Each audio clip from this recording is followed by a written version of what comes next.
Hey, you're listening to the Sub Club Podcast, a show dedicated to the best practices for building and growing subscription app businesses. We'll share insider secrets from the top subscription apps on the app stores. Let's get into the show. Hello, I'm your host, David Barnard, and with me, as almost always, RevenueCat CEO Jacob Eiting. Our guest today is Robbie Kellman Baxter, consultant, keynote speaker, and author. She's advised many of the world's leading subscription-based companies, including serving on the advisory board of Strava. Her most recent book, The Forever Transaction, is a deep dive into everything consumer subscription and a must-read for anyone in the space. On the podcast, we talk with Robbie about finding your super users, the real reasons for subscription fatigue, and why pricing isn't as important as you might think, especially early on. Hey, Robbie, welcome to the podcast. Oh, thanks for having me. I'm excited to chat with you both. Yeah, so I was introduced to your work by somebody recommending your book, The Membership Economy.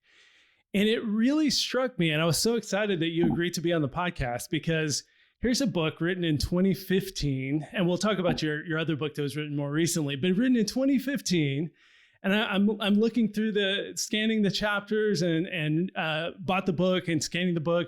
It's like, this is everything we're talking about now, thinking it's also novel with subscription apps, but really consumer subscriptions have been around for decades.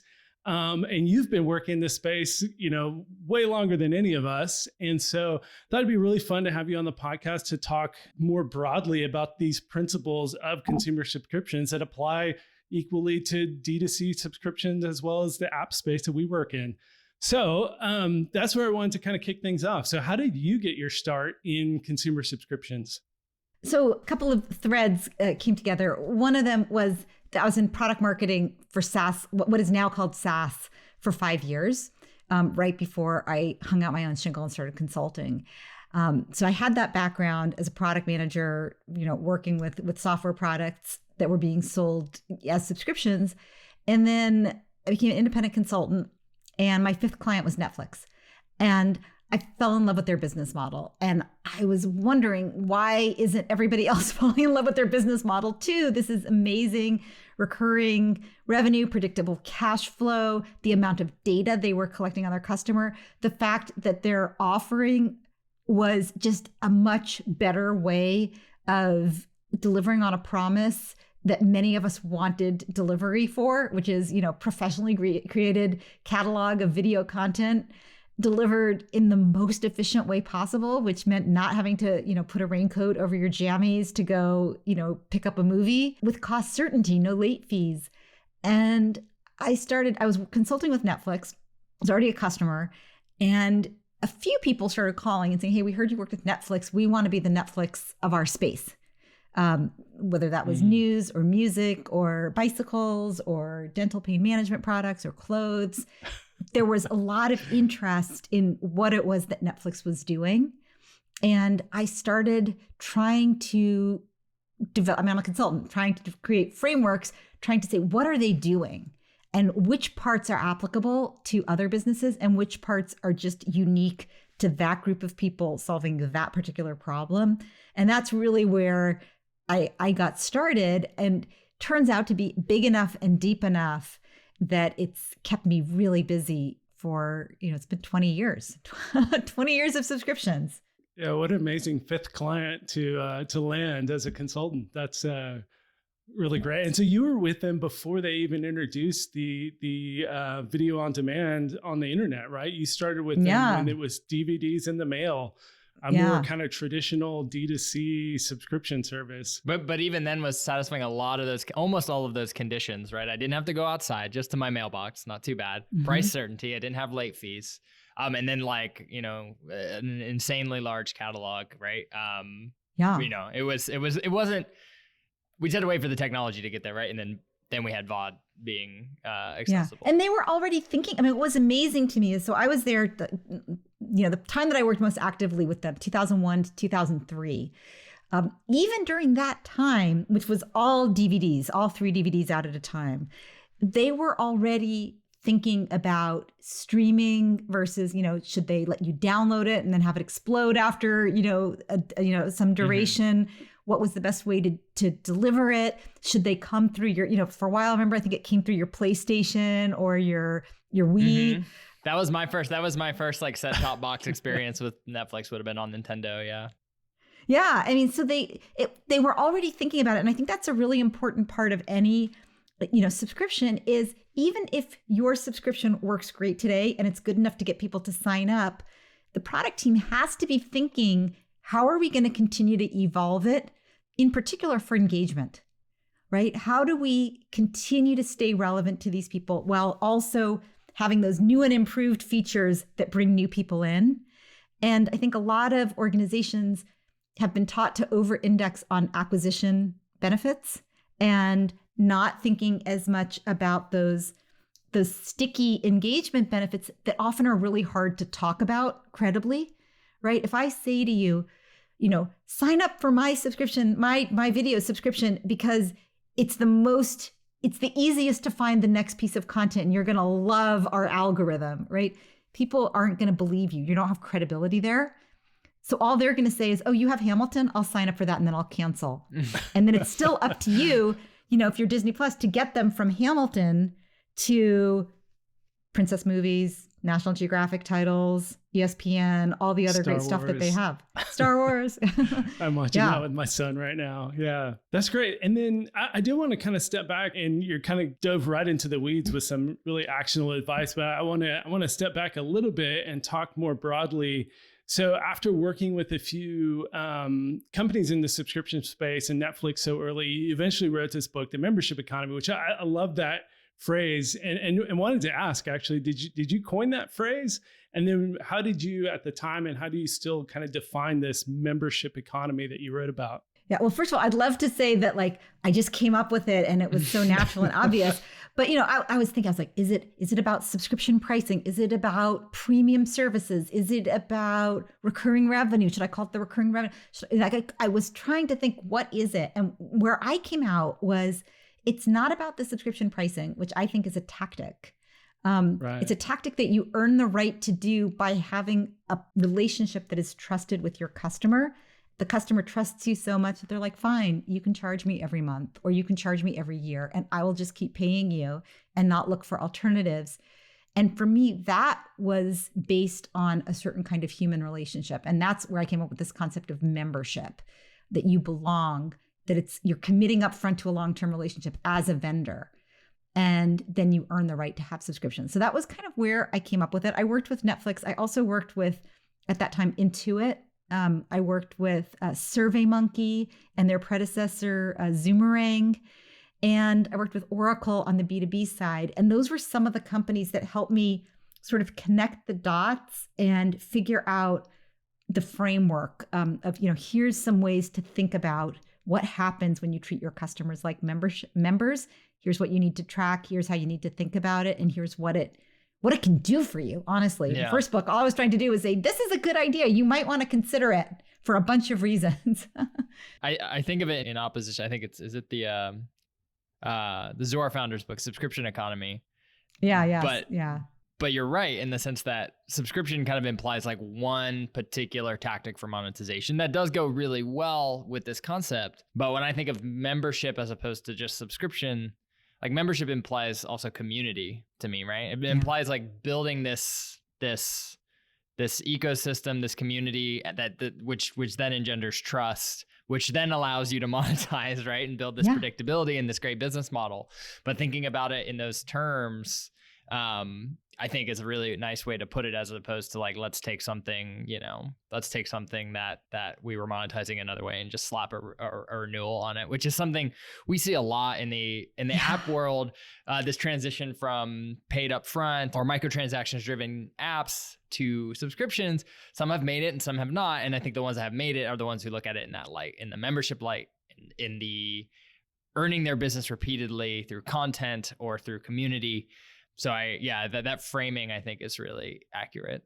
Your point about, so many companies just slap a subscription price onto whatever they already had. Okay, we have a usage-based model. Let's see what happens if we do a subscription-based model for the same product. Or let's see what happens if we take, a model where you have ownership, where I download the app and it's mine and I can use it forever, even if it's really, really obsolete. if it solves my problem, who cares? To one where you're being forced to pay every month, ostensibly to get upgrades and maybe access to your peers and some kind of community functionality. It really is a different product. You need a different product for subscription than for, a purchase or a usage-based model. And, I love Teen's book. Subscribed is a great book. I recommend it, to people. It's very well written, has a lot of interesting ideas. But I didn't go with that, subscription economy model just because I really want people to focus more on the culture and the relationship and not jump straight to, let's get some of that subscription pricing stuff so that we can get a good valuation, Yeah. You made me think of this one experience I had just as an anecdote was Xbox this would have been like 3 or 4 years ago, released an Xbox subscription. And I thought this was really cool. One, because I could defer. I buy another Xbox every 3 or 4 or 5 years. So I was like, I'll just spread that cost out. I didn't have a lot of cash at the time. I was like, this is great, $40 a month. I get a new Xbox, everybody's happy. And so I went in to do this at the Microsoft store. What it really was they were giving me like a cash advance. Like they were giving me like, basically I had to get a credit check to get a subscription. And I was like, this is not what I had in mind. Exactly, right? Like I thought I was joining the Xbox club and I was going to just get an Xbox and they were going to place my Xbox for me, right? Perfect example of that case of just like slapping subscription pricing on what was essentially a loan. So now my credit score, I have a loan for a 2016 Ford Edge and an Xbox on it. Those are my two like credit items I've ever had. It's really weird. And they've come a long way. I mean, Microsoft has come a long way with their subscription strategies, not just on the gaming side, but, with Office 365. And, they've done a lot of thinking about subscription, but it really is super complicated. I imagine, especially with hardware, right? Like with software, zero marginal costs, whatever, you can just, it makes a lot of sense. I will say to give Microsoft some credit, back in the gaming world, their Xbox Game Pass product, which I also subscribe to, has been amazing. I haven't bought a new Xbox game in forever because I don't really care about title individuality. I pay whatever it is, $10 a month or $15 a month, and I get access to like 50 different games that rotates, and it's plenty. It's plenty for me, and I will probably never unsubscribe from that, right? But it feels like a community because it's software driven. I'm in there. There's changing and there's events, stuff that comes in and out. They make it a big thing. They've built it up into this kind of, it feels like a membership, as opposed to just slapping an Affirm loan on an Xbox purchase, basically. I do want to step back to your book, The Membership Economy, and I love the subtitle: Find Your Super Users, Master the Forever Transaction, and Build Recurring Revenue. Finding super users is something we've actually talked a lot about here on the podcast. So looking for those cohorts. One of our recent podcast guests, Eric Crowley, talked about locals versus tourists. Seth Miller, another recent podcast guest, talked about how, figuring out these cohorts was just a huge unlock for their business. So what's your process? How do you recommend clients find these super users, and how do you think about these super users? You mentioned all the way back in 2015 before any of us were thinking about these things. Yeah. Well, so for me, what I think about with super use, so I think about, first, anybody who does subscriptions knows segmentation is like the most important thing. You have to know who your customer is, not just at the moment of acquisition, what they look like, when you're like, that's the person I want, but how are they going to behave once they join? The moment of transaction becomes the starting line for understanding your customer, not the finish line. Not like, oh, we knew them well enough to get them to buy. We knew them well enough to get them to buy, and then to get them to make this a habit, and then to get them to go deeper and to stay for a long time, and maybe even bring their friends. So, the first thing I always do with my clients, I say, let's focus on who you're making the promise to. What is the promise you're making? Who are you making it to? And that's kind of part one. And then we map out the journey. What is the goal that they have that is ongoing, or the problem that they have that is ongoing? And what are the moments on their journey where you might be able to intervene and help them? Right? So in the beginning, it might be just one or two places, right? I'm QuickBooks, I help you at tax time. But then it might be, and I'm going to help you at some other key moments in your process of adulting financially, right? One of the things is you move out of your parents' house, you pay your own taxes. Another is you might take out a loan for that awesome, Ford, whatever car you said, you're going to get a car and you need a loan, and, they can help you. And so you're layering in those different benefits on a journey because you want them to stay. You want to keep providing value. And then once you know what that person looks like, then you go tell your marketing team to go get lookalikes, get more people like that. Super users goes one step beyond that, which is not only are they great customers, high customer lifetime value, easy to serve, whatever, they also are putting their own money and effort, their own resources into strengthening your model. So these are people that these are evangelists who bring in other members. These are people who give you feedback on your products and services, which sometimes doesn't feel like a gift, but always is a gift. And it's people who are willing to help onboard new members, right? So the ones that, explain in the user group, that, this is how you use that product, or this is my workaround, or this is, what was hard for me and how I fixed it. So those people, that make referrals, that speak out on your behalf, that gather, others, they're so valuable. And I got really into this idea actually with CrossFit. My sister is a big CrossFitter, and watching her, in addition to all the money she was spending to be a member of this CrossFit box, the amount of time and effort she was spending to onboard new members, to invite them over when the box was closed. She and her husband would put out their equipment they live on a cul-de-sac, they'd put it all out on the street and invite the whole box to come over and get their workout done there, because they love the community so much, right? Their own time and money to support the community.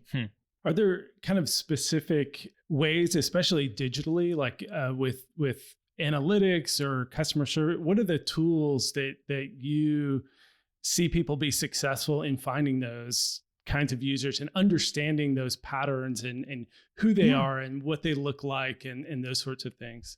So the starting point, I think, is always lifetime customer value. So you look at the group of customers who stay the longest and spend the most, right? And the ones that people would say, we wish we could make more of these, And then you develop hypotheses. What does this group share? And it can be as simple as writing the names of your first 10 customers on a board and saying, these are the 10 customers we had. These 5 have been awesome. These 5, didn't stick around long, canceled, complain a lot, whatever the reason is. And then you try to come up with what did this group share that this group doesn't share? That's the simplest way. In a data world where you have the data, you're doing the same thing, but digitally. How did they onboard? What was the source of the lead? What time of year, like which cohort are they in? Did they join, people like, for example, with QuickBooks, people that join in tax season might behave very differently than people who join as a New Year's resolution or who join in August, right? What kind of person starts thinking really hard about managing their money in August, right? So looking for those things, developing hypotheses, looking at the data, trying to say what's the difference between our most valuable customers and our not most valuable customers, which is not your worst customers, because your worst customers are often outliers, but just the ones where you're like, they're just not that good. They came for 2 months, they left, they binged, they used up, they were using us really heavily for 6 weeks and then they left. What's different about them than the ones who continued to use us gradually for 5 months? And I think that's where the hypotheses come out. And then tactically, what you do after is you look at the difference in onboarding those different groups and you optimize your onboarding experience to build those habits. And then you market. This is often requires a tremendous amount of discipline. You market to only attract the high valued people and not to attract the others. So if I walk into McDonald's with a gown on with my husband and I say, it's our 20th anniversary, show us to your finest table, give us the best you've got, and we'd like a nice bottle of champagne, right? Customers not always right at McDonald's, right? They're not going to say, oh man, Robbie needs champagne. Somebody scurry down to the 7-Eleven and, get a bottle of Prosecco and, we'll try to pass it off for her. They say, that's not really what we do here, dummy. They might not say dummy, but they might be thinking it. Right? That's not what we do here. Depends on the McDonald's. Right? We're here, we're cheap, we're fast, it tastes good, your kids love it, you can drive through and eat it. But we don't do special occasion stuff. And so they know who they are, right? And they're okay with me not coming in, right? They're even okay with me saying, by the way, don't go to McDonald's. It's a terrible place to celebrate your anniversary, right? They're kind of fine. The lighting's just all off. Right? The lighting is terrible. It makes your skin look awful. But it's, the point is that if they took care of me, right? What am I going to do? I'm going to tell you, you know what? Just go there for your anniversary. Just tell them it's your anniversary. They'll run out and get all the stuff you need. right? And then they have all these people that are expensive to serve, right? It's the same thing digitally, right? If you bring in the wrong people who are going to binge on your content in the first month, or the people who are going to push you to create features that nobody needs except them, right? It's just going to throw your whole business off in the wrong direction. So having that discipline up front to know what you do and you don't do well, and to say no to some prospect, it's really hard to say no to prospects, right? If they have money and they're like, just add this feature and I'll pay you. You know, Netflix in the early days, a lot of people wanted them to have video games, right? Video games were also on discs. Seems easy, right? As an outsider, as an expert, right? I'm like, video games, same thing. Video games work in a totally different way. And what Netflix said is, we don't really understand how people would rent games. We don't understand how they'd use them. We don't understand how many we'd need. We don't understand how they'd value that. We don't understand how to negotiate terms with gaming companies. Like, that's a whole different thing. We have plenty of runway here just focusing on video content. Yeah, it's really interesting that feeling as a founder, especially true in SaaS, when you have literally 10 customers and like you will do anything for your 11th. It's a little bit true in consumer SaaS too. In the early days, like you're just kind of like, how do I get the funnel bigger? I think you are a little bit myopic on the top of the funnel and not thinking about this long-term thing.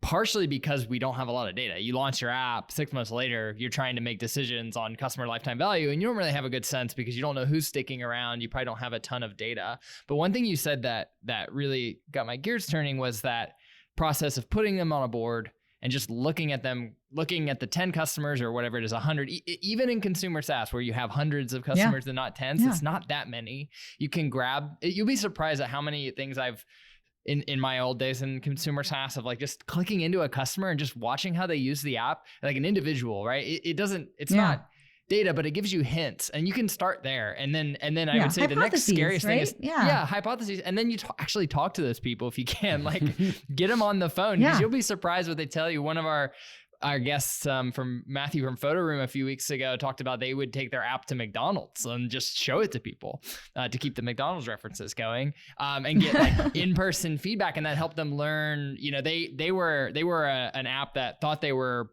for everybody, and found out later that they're actually like kind of like a prosumer app for Shopify people, people with Shopify stores and people with e-com, and that like kind of exploded their business for this exact case you're talking about, where they found out, okay, yeah, we're not for this entire like long tail of low intent users. We're for this really core set, but that can be really scary if that set's kind of small, right? It's always scary to niche down, but it's almost always a good strategy. And I wanted to tag on to something else that you said, Jacob, which I think is really important. People often say, how can I make any decisions about, based on, who has the highest customer lifetime value when we've only been around for 3 months or 6 months. We have to wait until they leave, hopefully not for 3 years or 5 years. But what I've found, and I wonder if you've seen the same thing, is that most people who leave in the first 2 months. So what you really want to do is optimize for onboarding. Are they adopting habits that look like people who are steady users getting value? And you can often tell that in the first month by how many people drop off, by who stays, and by, are they binging or are they using it in kind of a normal way? And so you don't have to wait for 18 months or however many periods. A lot of it, you get your answer right away. Do they cancel at the end of the first period? Yeah, it's good to think about your product in terms of not just like signups and getting through the end of onboarding, like that day one experience, but think about what your activation hooks are. Like, what are the things that people are actually investing contingent? I always think that's a you think about this long-term relationship, giving users places in your product to invest and to give back and to connect, like putting in more information about themselves. Like, there's passive usage consumption. Netflix does a good job. Like, you can save lists and stuff, but they do a lot of this just in passively, right? Like, you consume content and they learn about you, and then they have a profile. But I think some of the best apps like let users put in, and that's gonna also not only probably make them stickier users, but also gives you early indications and some things to hook on and be like, okay, I mean, Dropbox, this was a big thing in Dropbox's story was, they could get people to like understand the concept, but had massive product issues getting people to put a file in the thing, right? Like, files are not necessarily the most user-friendly thing. Like, some sort of app that runs in the background, whatever. But what they did, they pulled users in, they watched them do it and totally fail, and then they fixed their product, right? And that's core product problem, but it relates to this story of getting somebody to membership, right? Like getting them activated, and focusing on that. One of the things that you talked about in your most recent book that I think is so important to understanding the activation is this concept of a forever promise. And so your most recent book, The Forever Transaction, we'll link to it in the show notes and whatnot. But in order to activate, in order to even just build a business, and especially a subscription business, you need to start with what's this promise that you're going to make to customers. And then especially to, again, like you said earlier, to justify recurring payments.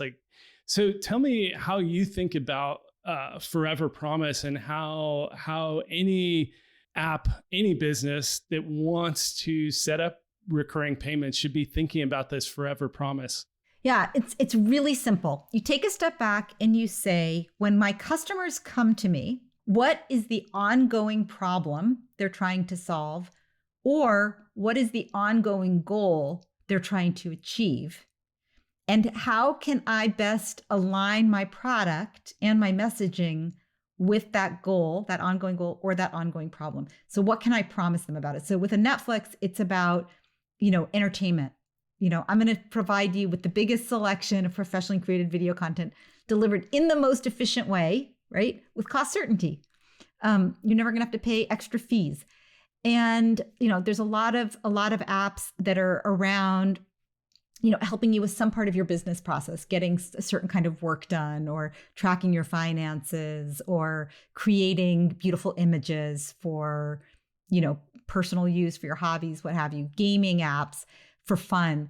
And I think first getting really clear on what your promise is and who you're making it to. And then you design the features and benefits to support them forever on their journey. And you say, as long as you continue paying me regularly, I am going to continue improving the way I deliver on my promise to you, right? If I'm a gym, I'm going to have new equipment. I'm going to have new classes. I might offer you stuff online. If I'm a news source, I'm going to offer, maybe through an app, maybe I'm going to give you access to the journalists. Maybe I'm going to give you access to conferences or webinars on top of news, because my promise is I'm going to help you understand the world around you so you can make better decisions. And I don't have, if you even think about that promise, there's nothing about that promise that makes you say it needs to be a newspaper, right? Mm-hmm. It could be a conference. It could be classes. It could be a community of like-minded people sharing their learnings and their observations.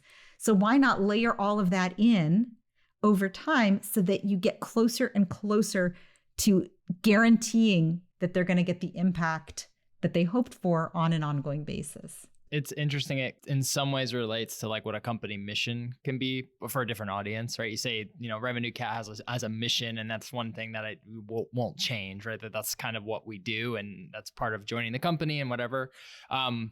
But I do think there's value in communicating that as well. This is the customer facing version of that. What's our mission? What's our charter? Why are we here? Yeah. And what can I guarantee that's not going to change, right? Especially when you think in those terms of not the person who's coming to do a very quick transactional thing, as in I'm going to binge, as you put it, or maybe I just am trying this out, or I have this one limited life or limited pain, a limited time pain. Mm-hmm. What's a forever engagement that we're going to do? Is really interesting, right? When I read that whole framing of just the forever transaction, the forever promise, it's really exciting because we have the infrastructure for the first time in human history to really make this efficient at scale, that computers can do these sort of patronage relationships for us. Yeah. And rethinking how we frame commerce and relationship with customers. I think, some of the work you were a bit ahead of us on. Yeah. Well, I've been here a lot. I got here first because I was here for a long time, but, it's kind of a dubious distinction. But, I think you're right. You step back and you say, what are the problems? What's the ongoing problem? The ongoing problem is I'm constantly running out of laundry detergent, right? The ongoing problem is I look in my closet and I have nothing to wear for this occasion, whatever this occasion might be, right? Something that I think is really interesting to think about, Amazon talks about removing all friction from all buying decisions. Right? They started with just books, right? And you still had to wait 2 weeks to get the book, right? When you ordered it. But they had this vision, all the different friction in all the different buying decisions. We're just going to, layer by layer, we're going to remove all of those things. And, at some point, I think they want to get to the point where I think to myself, those are really cool headphones that Jacob's wearing. I wish I had those. And before I even say it, they're on my ears. And then I'm like, oh, these are uncomfortable and they make my hair look bad. They're gone, right? That it's almost magical. That's what they're moving to. No friction. I don't even have to say a word. It just happens.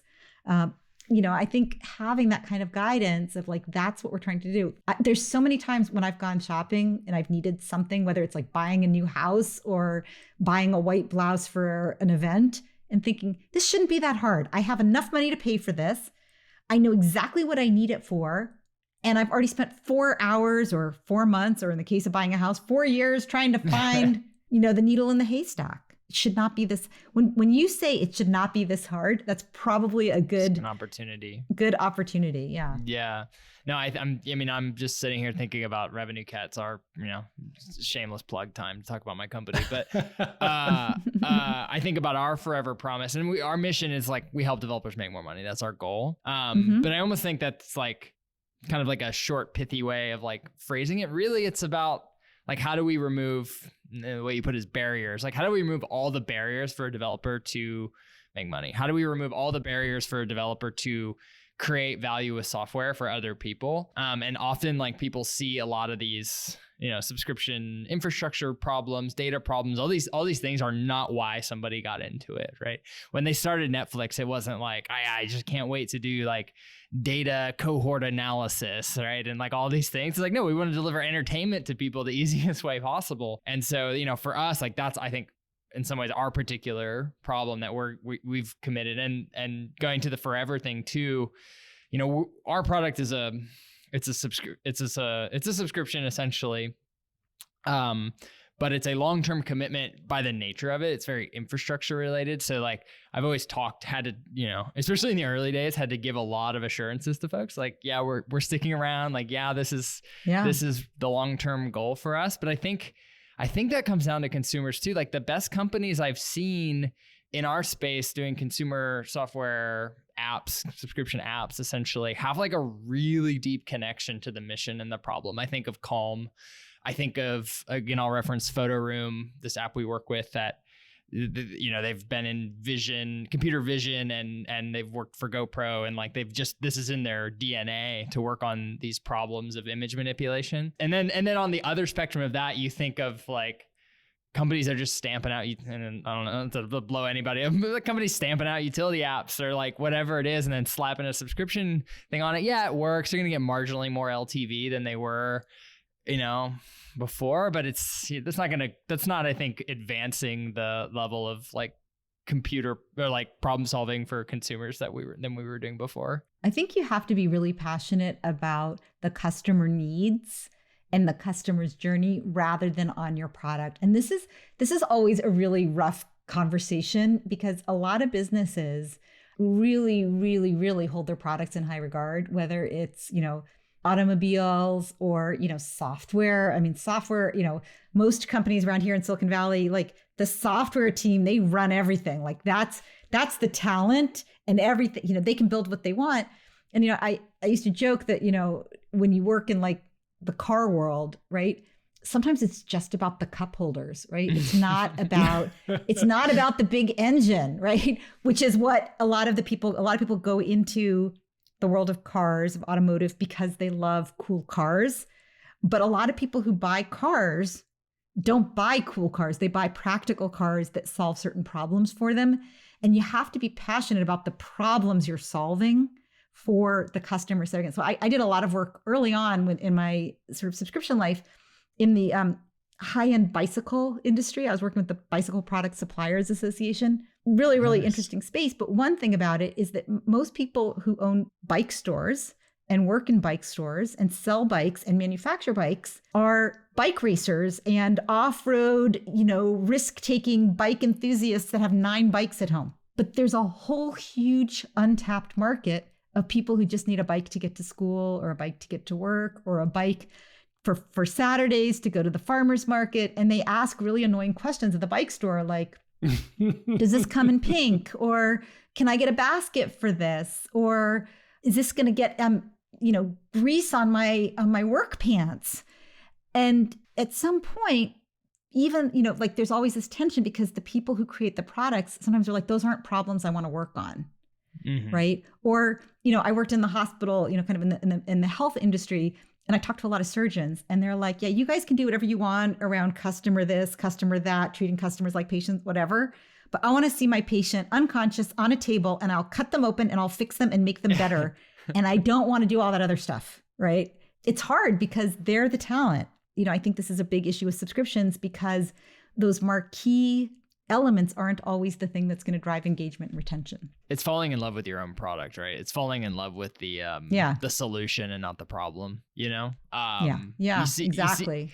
I've been in the past when I was in the weeds, like you start to really I think analytics can actually this is where, going back to the discussion of just throw 10 users on a board and maybe don't get the finest tooth comb to go through your data. First is when you have super high fidelity data on everything, you can start to get really data oriented. But if your product is the thing collecting the data, you sort of inherently bias the data collection you're doing based on the product you have.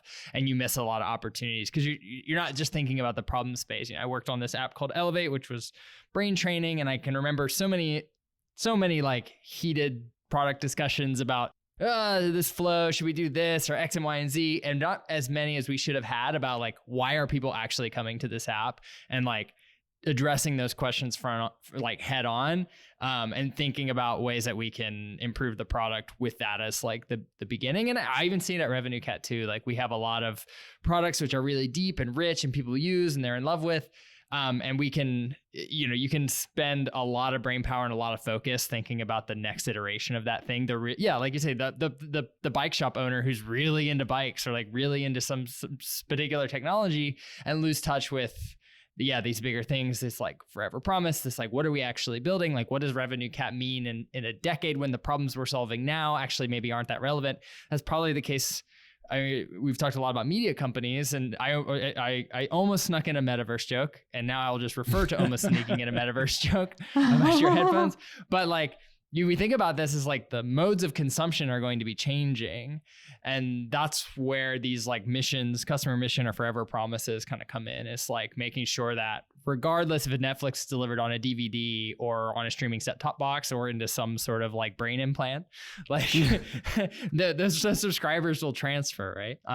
So and this is one of my now I'm ranting, but I think is one of the reasons I'm still really excited about all of these pieces coming together, is because it does just feel like we've reached some stage in our economy where we can align a lot more incentives this way than maybe we have been able to in the past, which I think is just exciting.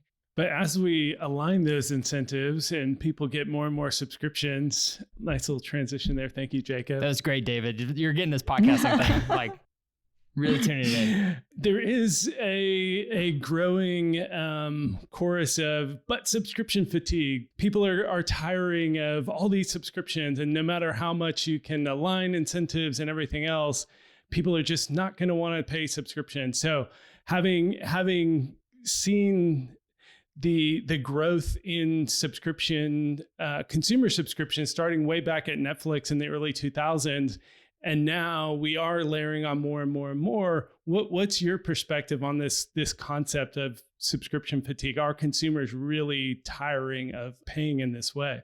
Yeah. So the upside of this explosion in subscriptions is that consumers and actually businesses alike are much more receptive to subscription offerings. They understand them. They understand the value they can provide if they're done right, and they're easier than ever before for any kind of company, from the smallest mom and pop up to the biggest multinationals to offer subscription pricing. The downside is there's this glut of subscriptions. Every company has them, and not all of them are well designed, as we've been discussing. And that leads to subscription fatigue. And there's sort of three things that I think contribute to that. One of them is where the product does not justify subscription pricing, right? This is a product I'm going to need once, and you're requiring me to subscribe to it. That feels unfair. or I'm hardly ever going to use this and you're making me subscribe, even though, my use case doesn't justify that investment. Second problem is kind of the flip side of that, which I think of as subscription overwhelm or subscription guilt, which is this is great value. Actually, your product is fantastic, but I can't use all the value because of my own issues. And that makes me feel bad about myself. Like this is when you have the New Yorker magazine piling up on your bedside table, right? And because you just want to Netflix and chill because you're tired. But like your thought at the beginning of the day is, I'm going to get so smart. I'm going to read all these great articles. That makes you feel bad about yourself. You can't, what I would suggest, for example, that a New Yorker does is to educate consumers that you only have to read 1 or 2 articles to get the full value of your subscription. It's all you care to consume, not consume all of it or you're lazy. But I think that overwhelm, or same thing with Blue Apron, where the meal kits are in your fridge and you're not using them. Don't even talk to me about Blue Apron fatigue. It's a rough subject. Yeah, because you feel bad. Like the meals are calling to you. Like, don't go out with your friends. There's a meal in the fridge. It's like, don't it's time to go home and fight with my spouse about cooking because we have this giant meal kit to do. But it's great. I love the time.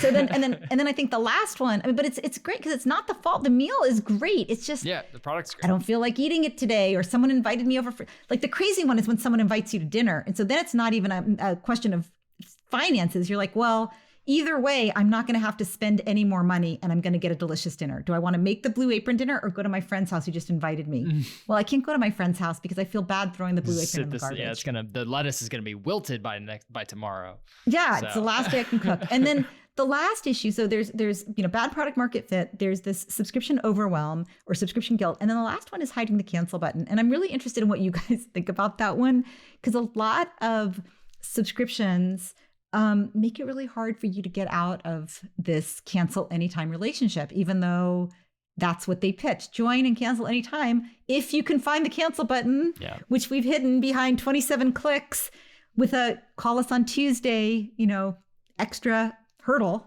Yeah, I think my take is it's terrible, and anybody that does it should really reevaluate what they're doing in software, because I think it violates that trust, right? Like, welcome, we're gonna ask for this thing where you're gonna let us charge. We're just gonna suck money out of your bank account every month because you've decided to enter this relationship with us, and then we're gonna go ahead and betray that trust, right? We're gonna turn around and betray that trust and not make it bidirectional. But yeah, I hadn't thought of fatigue in so many channels like that, or so many aspects, but the overwhelming aspect is interesting, and I resonate. I feel that with the dinner boxes for sure, but even in software too, there's certain pieces of software I feel like I can't cancel because I have these intents and things like that, and that's not really what you want to. Those aren't the relationships you want to focus on, right? But on the flip side, there, I think I use this example a ton, but Visco, I'm not a daily user. I'm not even necessarily a monthly user. But when there's a photo of my kids or just a photo I took that I really cherish, I import it into Visco, and Visco makes it better. And that to me is so valuable that I don't even care. $20 a year, I think is too cheap for their product. I would pay a lot more, even though I maybe only use it quarterly sometimes, or maybe once a month, or, when I'm on vacation, maybe I use it every day for a week. But it's interesting that product doesn't create that sense of, I'm not getting enough value out of it, because I get so much value when I do. It might be a pricing thing. Yeah, maybe. Yeah, maybe if it were $60 a year, it would be too much. But I mean, I just would never consider canceling, because it's just when I have a photo I care about, I take it to Visco and it's better. And that's their forever promise. And it just resonates so well with me that I don't get that guilt. I get more than $20 a year of value out of it personally. Yeah, it's interesting. I think one of the things about this, sort of dealing with subscription overwhelm is, is it framed in whatever the customer is anchoring their pricing to, where they say it's valuable enough. So for example, I worked with one of these produce box companies, and one of their challenges was that most of their customers said that most weeks they ended up throwing something away, right? Because it's never the exact right amount of produce, right? So you end up at the end of the week with soggy kale or, turnips, and then you go on vacation and you come back and what am I gonna do with these turnips? But one of the things that we did is we set expectations that it's okay to throw out a little bit of produce, that you're still getting a better price than you would at the store, and you're still supporting farmers, local farmers. So sometimes it's as simple as just reframing what the expectation is. Like saying for Visco, if you use this for 2 or 3, memory pictures a year, doesn't that pay for itself? Isn't $20 worth, 3 great shots of your life, the 3 best moments of 2021? A lot of it is about, I think, expectation setting and understanding your customer, what the value is. Like, I don't know how much I pay for Amazon Prime. I don't care. Yeah, I use it almost every day. I signed up for a decade ago and haven't thought about really. Right. Yep. Right. But I use it every day. Like, I don't care what it costs. I mean, if they start charging $3,000, I would care. But like, if it's $100 a year or $85 a year or $115, like, I don't care. And that's a really important point about pricing, is that at least I've found with many of the subscription companies I've worked with and a lot of, software products, when they don't sell well, when their business isn't growing, they immediately jump to the price. Must be too expensive. We'll have to lower our price. But in so many cases, it's not about the price. It's about the value. I'm not using it. If I'm not using it, it doesn't matter if it's $1 or $100. And so thinking about why aren't they using it before you jump right to, well, I guess I'll take 10% off the top. Yeah, let's talk pricing real quick, because you do have several strategies that you go through in the book. And in what you were just explaining was one of the things I really took away from your book, is that you say in the book that it's more important to understand product market fit and willingness to pay than finding the exact right price. And so you kind of backed into explaining that, but let's elaborate a little bit. And essentially what you were just describing was that a product that doesn't have product market fit, it doesn't matter what you price it. Yeah. What are your thoughts on that?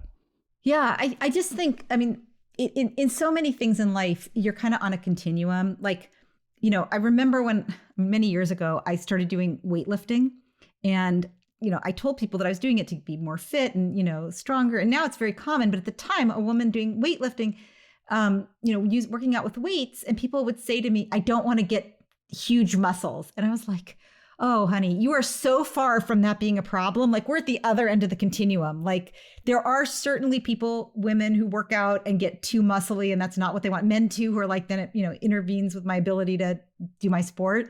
But for most people, it doesn't just happen. And I think in the world of apps, I think most people kind of over-index on pricing and think that that's going to be the key thing to figuring this out, when a lot of times there's actually a pretty big gap between, kind of where you can make money and where your customer's willing to pay. There's lots of room, lots of different prices. And as long as you launch somewhere in there, you're going to make some money. And over time, there's lots of ways to become more sophisticated and get to a better and better price point.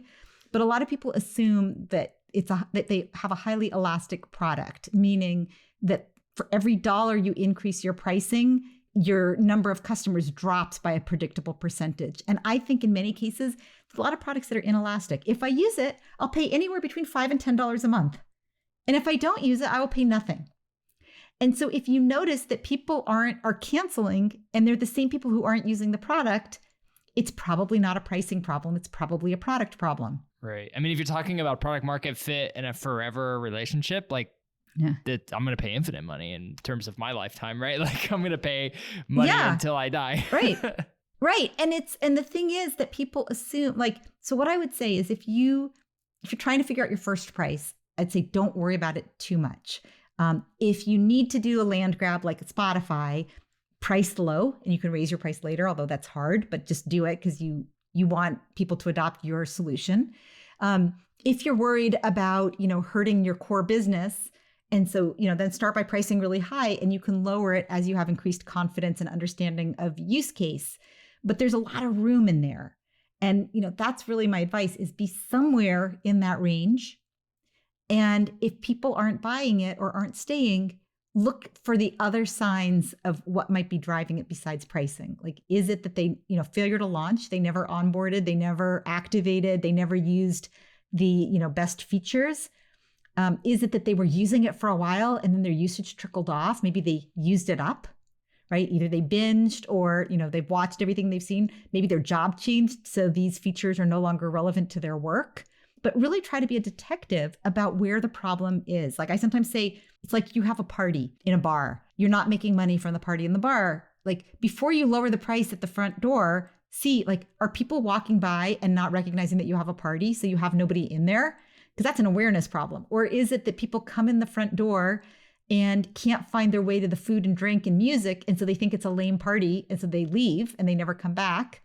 That's an onboarding problem. Is it that they've been eating all the food and dancing to all the music and they're like, I'm tired of these songs, I'm tired of this food, which is a different kind of product assortment problem?